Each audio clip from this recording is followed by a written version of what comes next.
Nebraska never was able, and seemingly still is not able to get any positive momentum. I mean, you and I are sitting here in mid-July talking about this, and all of the sunshine and lollipop train is starting to roll forward again for the 2025 season. Yep. 9-3, 11. I mean, you hear this every single year. I'm just waiting for fall camp to start so we can hear about these guys are puking like they've never puked before. These guys are running through walls.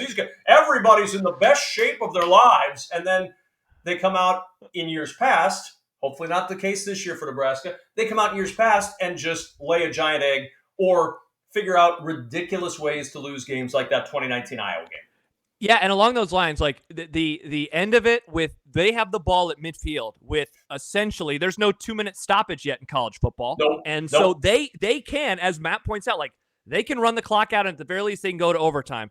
Not only do they not do that, they lose in regulation. And then similar things happen in Matt Rule's first game versus Iowa, and then in Matt Rule's second game versus Iowa, where it's not even that they lost, and it's not how they lost, it's that they lost in regulation, where you just leave and you're like, you thought at least you had a little bit more time with the game, and then suddenly it's over. And in the case of the 2023 game and the 2019 game, suddenly the season is over and you leave the stadium just in a total daze.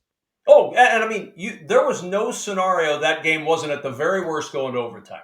I mean, that was a given. It's like, all right, going to overtime, let's figure this out. Here we go. Great post-Thanksgiving day. I mean, we'd had our entire crew in Lincoln. We had this big Thanksgiving dinner. It was this great time. It's Friday after Thanksgiving. All eyes are on this game. It's, oh my gosh, it's coming down to the wire. Nebraska's have rallied in this game, and everybody's fired up, and the place is rocking. And you're thinking, all right, the native son's coming back. He's getting his team to a bowl game. He's beating Iowa. This is the start of something.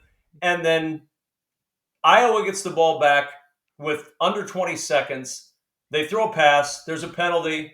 They throw another pass. They have 7 seconds. They get up to the line. They clock it. They kick a field goal, which, by the way, they always make, and Nebraska in this era never did if they got the chance to kick it in the first place. And they win the game in regulation. I mean, if there weren't so many of these groin kick games, it would have absolutely been higher on the list. And the fact that it wasn't higher on your list just really underlines this whole era of Nebraska football. I mean, for a lot of schools, this would be number 5, number 4. I mean, you're losing to the team that's likely your biggest rival in this conference, and you lose this way for your 5th straight loss in a game that should have at the very worst gone to overtime. And then that happens. I mean, just painful to watch. And as you walked out of the stadium, you just felt it. Everybody was numb. Yeah. Everybody was numb leaving that stadium that day.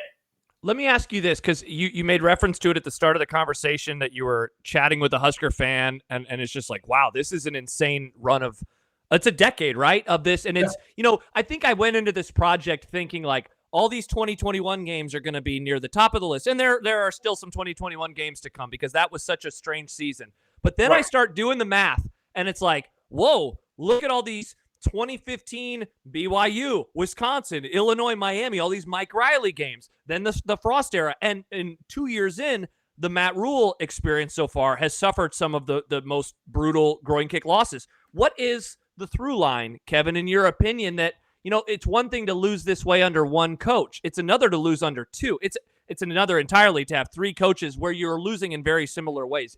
Is there a through line to all this in your opinion? I think there's partially a through line, and that the players provide the through line. Because you've made so many changes over the course of time in such short order, there's no way to not have players on those rosters who've experienced one of these groin kicks, and it carries over to the next year. So it's almost like a self-fulfilling prophecy. You think this is going to happen, so it's going to happen. You're almost thinking it into existence because you're like, well, this happened this way, this happened that. I mean, you have guys who were part of that 2017 Wisconsin game. Which, by the way, you remember that day. The 97 team is back in town, and it's the reunion, and here comes Coach Osborne, all the players, everybody out of the tunnel. And they fall behind, but they had a little momentum. They were 3-2. They had just won 2 big conference games. They were feeling kind of good. And then this happens again, and those players on those 2017 teams then get carried over to the 2018 teams and the 2019 teams, and then to the next era.